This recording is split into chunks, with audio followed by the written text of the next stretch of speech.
আসসালামু আলাইকুম। নবম দশম শ্রেণী যারা সামনে এসএসসি পরীক্ষা দিবে তাদের জন্য খুবই গুরুত্বপূর্ণ নিম গাছ গল্পটি। এই গল্পটি এটি হলো তোমাদের পুরাতন বই এবং এটি হলো নতুন বই। নতুন বইয়ের মধ্যে লেখা ঝাপসা থাকার কারণে আমি তোমাদেরকে পুরাতন বই থেকে সুন্দর করে বুঝিয়ে দেওয়ার চেষ্টা করব। শুধু লেখক পরিচিতিটা কিছুটা পরিবর্তন হয়েছে, বাকি সব কিছুই সেম। তাও আগে আমি লেখক পরিচিতিটা তোমাদের নতুন বই থেকে পড়িয়ে দিচ্ছি এবং তার সাথে মিল করে তোমরা এখান থেকে এমসিকিউগুলো কালেক্ট করার চেষ্টা করবে। যেসব লাইনগুলো দাগানো আছে ইনশাআল্লাহ সেখান থেকে শতভাগ কমন পড়বে। নিম গাছ, লেখক হলো বনফুল এবং বনফুলের আসল নাম বা প্রকৃত নাম হলো বলাইচাঁদ মুখোপাধ্যায়। কি বলাইচাঁদ মুখোপাধ্যায় আসার সম্ভাবনা অনেক বেশি।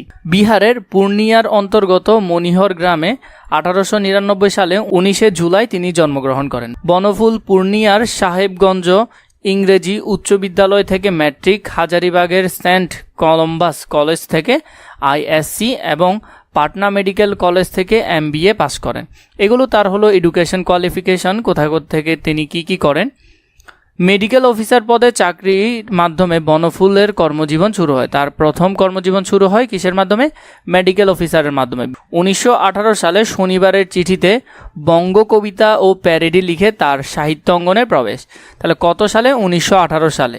খুবই গুরুত্বপূর্ণ, এটা ভালো করে দেখবে। প্রবাসী পত্রিকায় তিনি এক পাতা আধ পাতার গল্প লিখতেন। প্রবাসী পত্রিকার মধ্যে তিনি ছোট ছোট গল্প লিখতেন, কিন্তু তার একটা গল্পের বৈশিষ্ট্য হলো তিনি অল্প লেখার মধ্যে অঢেল কিছু বুঝিয়ে দিতে পারতেন। গল্পগুলো আকারে ক্ষুদ্র অথচ বক্তব্য তাৎপর্যপূর্ণ। গল্পগুলো দেখতে ছোট হতো কিন্তু এর বক্তব্য ছিল অনেক তাৎপর্যপূর্ণ। তার উল্লেখযোগ্য গ্রন্থ বনফুলের গল্প, বনফুলের আরও গল্প, বাহুল্য, বিন্দু বিসর্গ ইত্যাদি। বাস্তব জীবনে ও জ্ঞান বিজ্ঞানে বিচিত্র উপাদান তার গল্প ও উপন্যাসে নিপুণভাবে প্রকাশিত হয়েছে।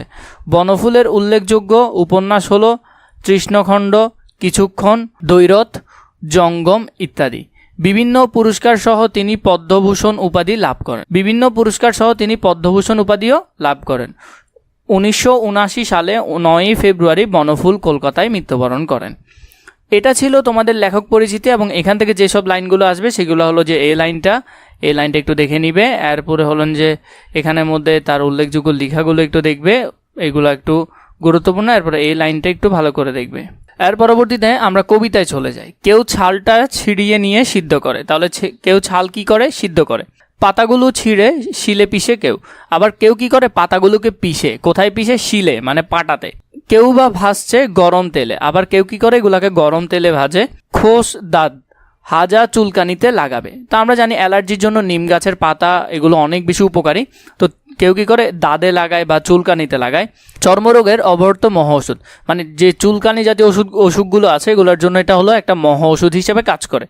কচি পাতাগুলো খায়ও অনেকে কি করে? নিমের কচি পাতা খায়, এমনই কাঁচাই, মানে কাঁচাই অনেকে চিবিয়ে খেয়ে ফেলে, কিংবা ভেজে বেগুন সহযোগে। অনেকে আবার বেগুনের সাথে এই নিমের পাতা রান্না করে বা ভাজে। যকৃতের পক্ষে ভারী উপকার। কচি ঢালগুলো ভেঙে চিবিয়ে কত লোক, মানে আমরা দেখি যে মেসোয়াক করে, সেটার কথা এখানে বলছে। দাঁত ভালো থাকে। নিমের ডাল দিয়ে দাঁত ডললে দাঁত ভালো থাকে। কবিরাজরা প্রশংসায় পঞ্চমুখ। কারা প্রশংসায় পঞ্চমুখ? এটা হলো কবিরাজরা। বাড়ির পাশে গজালে বিজ্ঞরা খুশি হন। কতে আসার সম্ভাবনা 100% বলা যায়। এটা কতে আসার সম্ভাবনা প্রায় 100%। কারা খুশি হয়? বিজ্ঞরা খুশি হয়। বলে নিমের হাওয়া ভালো, থাক কেটো না। তাহলে ওরা কি বলে? যে নিম গাছের বাতাস ভালো কিন্তু কেটো না। কাটে না কিন্তু যত্নও করে না। মানে ওরা এই যে নিম গাছটাকে কাটে না, আবার কি করে না? যত্নও কেউ করে না। আবর্জনা জমে এসে চারদিকে, গাছের চারপাশে অনেক আবর্জনা জমে থাকে কিন্তু কেউ পরিষ্কার করে না, আবার কাটেও না, কারণ জানে যে নিম গাছ প্রয়োজনীয় গাছ, কিন্তু এটা যে পরিষ্কার রাখতে হয় সেটা তাদের মাথায় থাকে না। শান দিয়ে বাদিয়েও দেয় না। শান দিয়ে মানে আমরা দেখি গ্রামীণ গাছগুলো যদি কোনো দিকে হেলে পড়ে যায় তাহলে অনেকে শান দিয়ে বাদিয়ে দেয়। সে আর এক আবর্জনা। হঠাৎ একদিন একটা নতুন ধরনের লোক এলো, মানে হুট করে একদিন এই নিম গাছের কাছে একটা নতুন ধরনের লোক এলো। মুগ্ধ দৃষ্টিতে চেয়ে রইল নিম গাছের দিকে। মুগ্ধ দৃষ্টিতে তিনি নিম গাছের দিকে তাকায় থাকলেন। ছাল তুললেন না, পাতা ছিঁড়লেন না, ডাল ভাঙলেন না, মুগ্ধ দৃষ্টিতে চেয়ে রইলেন। মানে উনি কি করলেন না? ছালও তুললেন না, পাতাও ছিঁড়লেন না, ডালও ভাঙলেন না, শুধু চেয়ে রইলেন। বলে উঠল, বাহ কি সুন্দর পাতাগুলি, কি রূপ, মানে প্রশংসা করছে। থোকা থোকা ফুলেরই বা কি বাহার, এক ঝাঁক নক্ষত্র নেমে এসেছে যেন নীল আকাশ থেকে সবুজ সায়রে।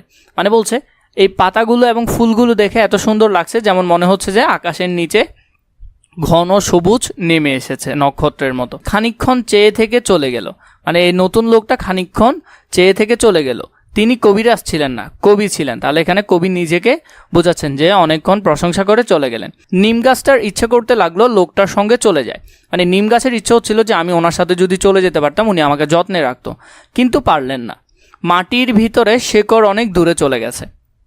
ইচ্ছা থাকলেও নিম গাছটাকে ওই লোকটা যদি এখন এখান থেকে তুলে নিয়ে অন্য জায়গায় রোপণ করে তাহলে নিম গাছটা কী হবে, মরে যাবে, মানে তার শিকড়গুলো অনেক ভিতরে চলে গেছে।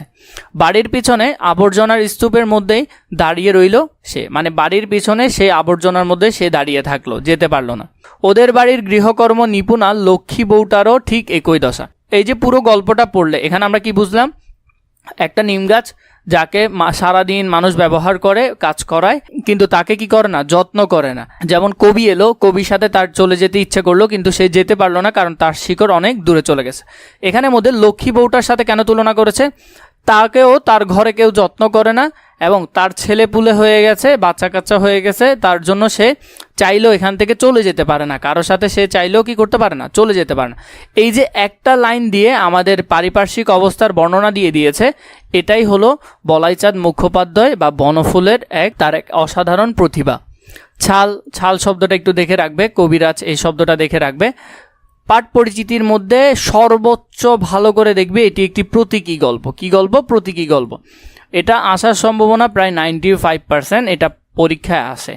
বালাইচাঁদ মুখোপাধ্যায় বনফুল অদৃশ্য লোক 1947 গ্রন্থে অন্তর্ভুক্ত নিম গাছ গল্প। নতুন বই থেকে যদি আমরা একটু দেখার চেষ্টা করি, বলাইচাঁদ মুখোপাধ্যায় বনফুলের অদৃশ্য লোক গ্রন্থের অন্তর্ভুক্ত নিম গাছ গল্পটা।